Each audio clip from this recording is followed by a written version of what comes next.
Hello students, आज के इस वीडियो में हम पढ़ेंगे वेरिएबल्स एंड कॉन्स्टेंट्स की प्रोग्रामिंग इन सी में वेरिएबल्स क्या होते हैं और कॉन्स्टेंट्स क्या होते हैं। ठीक है, तो यहाँ पे देखते हैं। A variable is a container which stores a value. Variable क्या है? कंटेनर है जो स्टोर्स करता है, एक वैल्यू को स्टोर करता है। जैसे हमारे पास कोई भी कंटेनर है, जैसे हमारे पास कोई डिब्बा है, ये मान लीजिए। उस डिब्बे में जैसे उस डिब्बे में कुछ पानी आ सकता है। ठीक है, तो हम ऐसे देखेंगे कि उस डिब्बे में कितना पानी आएगा, वो कितनी वैल्यू को स्टोर कर सकता है। ठीक है, वेरिएबल भी ऐसे, वेरिएबल एक कंटेनर है जिसमें हम क्या करते हैं, वैल्यू को हम स्टोर करते हैं। ठीक है, उसके बाद में वेरिएबल्स में भी तो अलग अलग तरह के वेरिएबल्स होता है, अलग अलग डाटा टाइप होते हैं, कैसे किसको वैल्यू स्टोर कर सकते हैं। ठीक है, जितने भी अलग डाटा टाइप होते हैं उसमें क्या होती है, सबकी बाइट्स अलग अलग होती है। ठीक है, तो उसमें स्पेस देखना पड़ता है कि कौन सा किस में जाएगा। ठीक है, a variable is a container which stores a value. Variable क्या करता है, एक वैल्यू को स्टोर करता है। ठीक है, उन वैल्यूज में भी देखो, अब एक डिब्बा तो छोटा है, एक बड़ा है। ऐसे ही डाटा टाइप्स होते हैं, अलग अलग साइज के होते हैं। कोई 1 बाइट का हो रहा है, कोई 2 बाइट का है, कोई 4 बाइट का है, कोई 8 बाइट का है। ठीक है, जैसे कैरेक्टर हो गया, इंट हो गया, ये 1-2 टाइप्स के होते हैं। फ्लोट हो गया, वो कितने का होता है, 4 टाइप का। उसके बाद में डबल आता है, वो कितने होता है, 8 बाइट का हो जाता है। ठीक है, वेरिएबल्स क्या होते हैं, चेंजेबल होते हैं। मतलब वेरिएबल को हम क्या कर सकते हैं, चेंज कर सकते हैं। We can change the value of variable during the execution of program. जब हम प्रोग्राम को एग्जीक्यूट करते हैं तो हम वेरिएबल की जो वैल्यूज होते हैं उनको क्या कर सकते हैं, हम चेंज कर सकते हैं। अब वेरिएबल के नाम से ही पता चलता है वेरिएबल क्या होता है, कोई जो चेंजेबल वैल्यू होते हैं उसको ही हम वेरिएबल बोलते हैं। ठीक है, a name given to a memory location. Variable की डेफिनेशन एक और है, a name given to memory location is called variable. ठीक है, अब वेरिएबल के कुछ रूल्स होते हैं, उस रूल्स के अकॉर्डिंग हम पढ़ते हैं कि वेरिएबल क्या होता है। ठीक है, जैसे क्या है, first character must be an alphabet and underscore. जैसे कि हम कोई भी वेरिएबल लिखते हैं, हम कुछ भी वेरिएबल लिखते हैं, जो उसका फर्स्ट कैरेक्टर है ना, वो हमेशा अल्फाबेट होना चाहिए। जैसे अगर हम 1-2 लिख रहे हैं तो ऐसे वो गलत हो सकता है। ठीक है, जैसे first character must be an alphabet है, तो जैसे हम लिखते हैं इंट। इंट करके हमने कुछ भी नाम लिख दिया, टॉम, टॉम लिख दिया, या और भी कुछ लिखना है हमने वो लिख दिया। इंट इंट किसके लिए होता है, इंटीजर के लिए। इंटीजर वैल्यू स्टोर करने के लिए हम इंट का यूज करते हैं। ठीक है, तो फर्स्ट कैरेक्टर मस्ट भी अल्फाबेट होना चाहिए। टॉम में क्या होता है, अल्फाबेट टी है, जैसे ये टी यूज हो रखा है। ठीक है, अगर हम लिखते हैं इंट करके, अगर हमने यहाँ पे लिख दिया बाय मिस्टेक 1 और टॉम लिख रहे थे हम यहाँ पे, तो जो 1 लिखा है इंटीजर, या मतलब हम कोई भी न्यूमेरिकल वैल्यू नहीं रखेंगे, फर्स्ट क्या होना चाहिए, अल्फाबेट होना चाहिए, तो ये हम गलत लिख रहे हैं यहाँ पे। ठीक है, क्या होना चाहिए, एन अंडरस्कोर। मतलब हम ऐसे लिख सकते हैं इंट और हम यहाँ पे अंडरस्कोर का यूज करके टॉम लिख सकते हैं, ये तो ठीक हो जाएगा। ठीक है, बट हम यहाँ पे कोई भी अल्फाबेट के अलावा अगर कुछ भी लिखते हैं तो वो वैल्यू गलत होती है। अगर हम ऐसे लिख रहे हैं इंट टॉम और बाद में 1 लिख रहे हैं तो ये वैल्यू ठीक है। ठीक है, इंट का क्या मतलब, इंटीजर वैल्यू स्टोर करने के लिए। CHAR, ये कैरेक्टर वैल्यू स्टोर करने के लिए हम इसका यूज करते हैं। ठीक है, ये एक तरह के डाटा टाइप है, इस डाटा टाइप के बारे में भी हम पढ़ेंगे।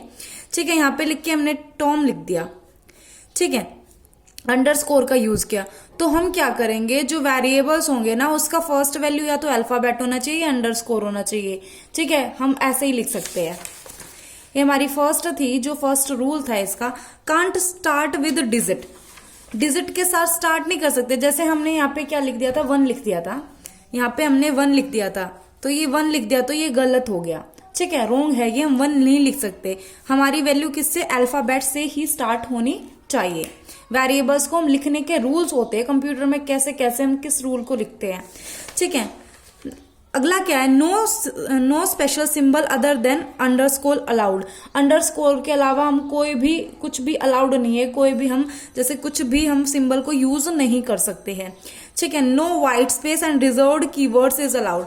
No white space, white space का क्या मतलब है, जैसे हम लिख रहे हैं इंट टॉम और यहाँ पे हमने क्या लिखा, कीर्ति लिख दिया, जैसे कुछ भी लिख दिया, हमने कुछ भी लिख सकते हैं।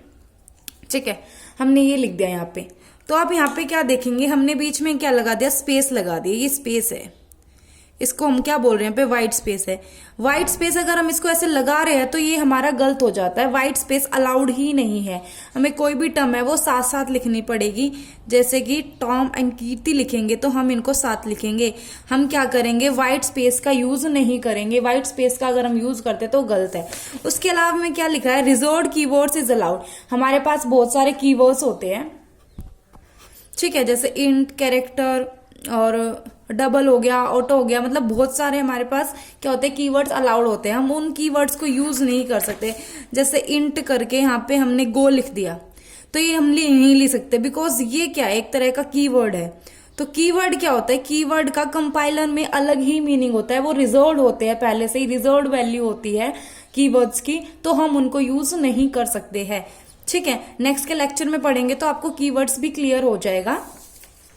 उसके अलावा क्या लिख रखे, नो कोमास ब्लैंक्स अलाउड, मतलब कोमास भी अलाउड नहीं है, ब्लैंक स्पेस भी अलाउड नहीं है। ठीक है, और देखो जैसे variables name are case sensitive, case sensitive variables name होते हैं। जैसे यहाँ पे हमने लिखा इंट, हमने यहाँ पे लिख दिया टॉम, ठीक है, इंट टॉम लिख दिया। अगर हम इंट लिख के यहाँ पे टॉम लिख रहे हैं, मतलब कैपिटल टी और स्मॉल टी, इनका अलग ही मीनिंग होगा, मतलब दोनों की वैल्यू यहाँ पे सेम नहीं मानी जाएंगी। ठीक है, इसलिए केस सेंसिटिव बोल रहे हैं। एग्जांपल्स जैसे मैंने आपको बता दिया, इंट टॉम लिख दिया, कैरेक्टर लिख के स्पेस देख के फिर टॉम लिख दिया, ऐसे ऐसे इसके एग्जांपल्स हो गए। आई थिंक आपको वेरिएबल्स क्लियर हो गए होंगे कि वेरिएबल्स क्या होते हैं। ठीक है, मैं आपको रिपीट करवा देती हूँ। वेरिएबल क्या है, कंटेनर है विच स्टोर्स अ वैल्यू, जो एक वैल्यू को स्टोर करता है। ठीक है, अलग अलग डाटा टाइप होते हैं। जो वैल्यू स्टोर होती है वो मेमोरी में स्टोर होती है, कहाँ पे, रैम में। आपने सुनी होगी ना रैम रोम के बारे में।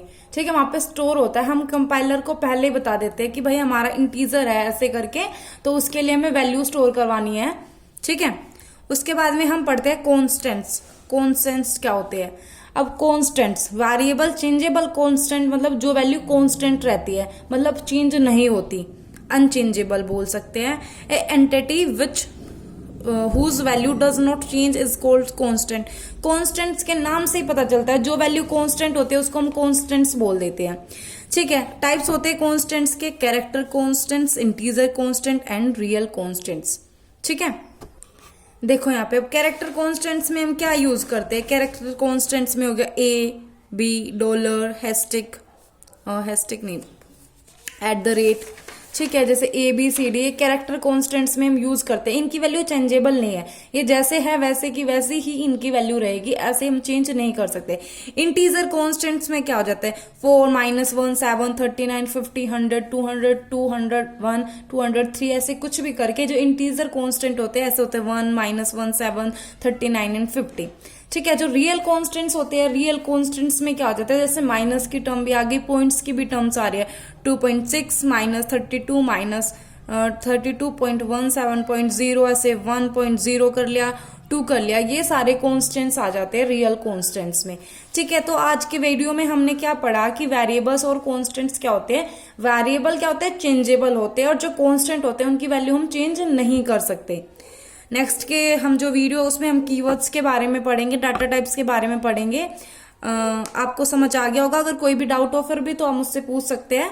Thank you for watching.